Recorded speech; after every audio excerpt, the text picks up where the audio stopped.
The Galactic Council's emergency session had been called for the third time that cycle, and Ambassador Jade stood at the center of the crystalline chamber, her posture relaxed despite the weight of 1,000 alien eyes upon her. The holographic display behind her showed footage that had sent shockwaves through 73 civilizations, humans exercising on Gravatar 9, a planet where gravity measured 3.2 times standard galactic norm, a world classified as extreme hazard bone liquefaction risk.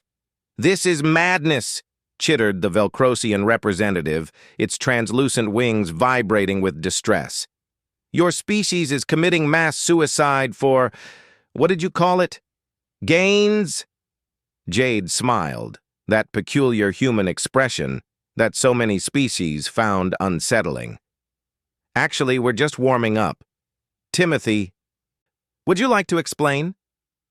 Timothy stepped forward, his muscular frame moving with an ease that made several delegates recoil. He had just returned from a 6-month rotation on Crush Station Omega, a facility built on a fragment of a collapsed star where gravity reached 5.8 times galactic standard. His bones should have been powder. Instead, he looked like he could bend steel with his bare hands, which, as recent reports indicated, he probably could. "Members of the Council," Timothy began, his voice carrying across the chamber without amplification. "What you call Deathworlds, we call opportunity. When our ancestors evolved on Earth, we adapted to conditions that would kill most of you within hours. Our planet's gravity, which you classify as moderately severe, is what we consider home. It made us strong. We simply continued the trend." The Zephyrite delegate, a floating being of pure energy, pulsed an angry crimson. "You've turned 47 of the galaxy's most dangerous gravity wells into what you call fitness centers. Planets where our survey teams died within minutes of landing, where our autonomous drones were crushed into scrap. You've built gyms there." "Boutique gyms, actually," Jade interjected, pulling up a promotional hologram. "Gravatar 9 specializes in cardio. The atmosphere composition creates additional respiratory challenges that really work the lungs. Crush Station Omega focuses on strength training, and our newest facility on Titan's Fist, that's the 6.4 gravity world. That's for elite athletes preparing for the Galactic Games." A collective gasp rippled through the chamber. The Galactic Games were supposed to showcase the finest physical specimens from across known space. The idea that humans were training specifically to dominate them was horrifying to many present. But why? The question came from Elder Thross of the Melodian Conclave, one of the galaxy's oldest and wisest species. Why push your bodies to such extremes? What drives this obsession with physical superiority? Timothy and Jade exchanged a glance. How could they explain? How could they make these beings understand the fundamental human drive to push boundaries, to see a limit and immediately want to surpass it? "Because we can," Timothy said simply. "Because when we first left Earth and discovered that most species found our homeworld's gravity oppressive, we didn't think, oh, we're lucky to be strong. We thought, what if we could be stronger? When we found planets where even we struggled to move, we didn't mark them as no-go zones. We saw them as challenges." Jade took over, her enthusiasm infectious even across species barriers. "Do you know what happened when the first human team landed on Gravatar 9? 3 of them died. Their bones shattered, their organs ruptured. It was catastrophic. The Galactic Council immediately classified the planet as forbidden to human access.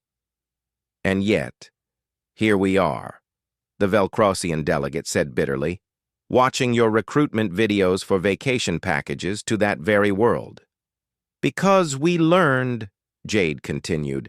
"We studied, we developed training regimens, progressive adaptation protocols, genetic therapies, and bone density enhancement treatments. We turned tragedy into motivation.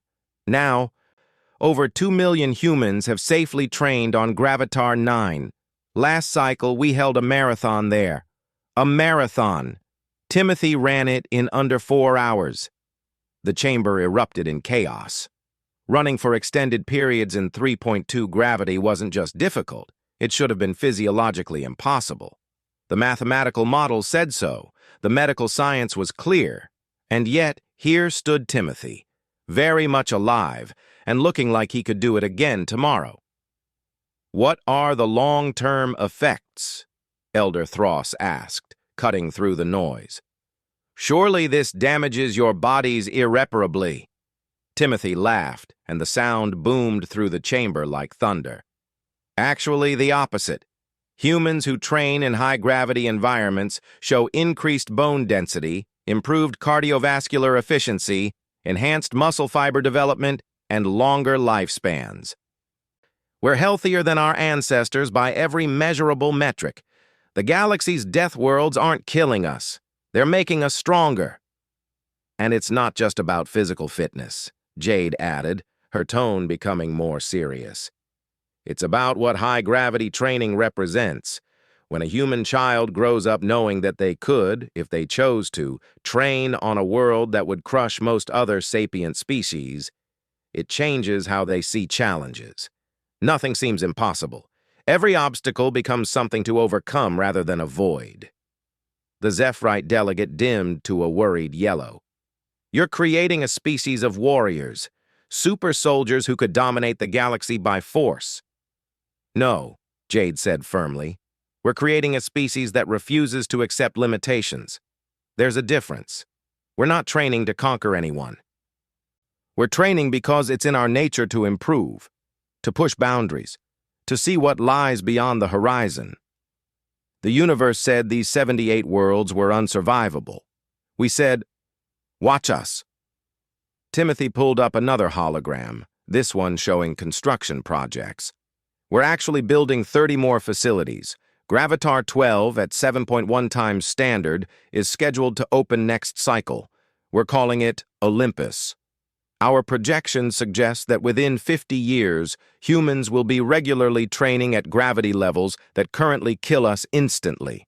Because that's what we do. We adapt. We overcome. We thrive." Elder Thross was silent for a long moment, his ancient eyes studying the two humans before him. Finally he spoke, his voice carrying a weight of understanding. "Your species is terrifying, you know. Not because you're violent or cruel, but because you're relentless. You see the impossible and make it routine. You find death and turn it into recreation. The galaxy has spent millennia mapping its limits. You've spent 2 centuries ignoring them." Jade grinned. "Elder Thross, we haven't even gotten started. Wait until you see what we're planning for the Black Hole Gym. The time dilation alone will create incredible training opportunities."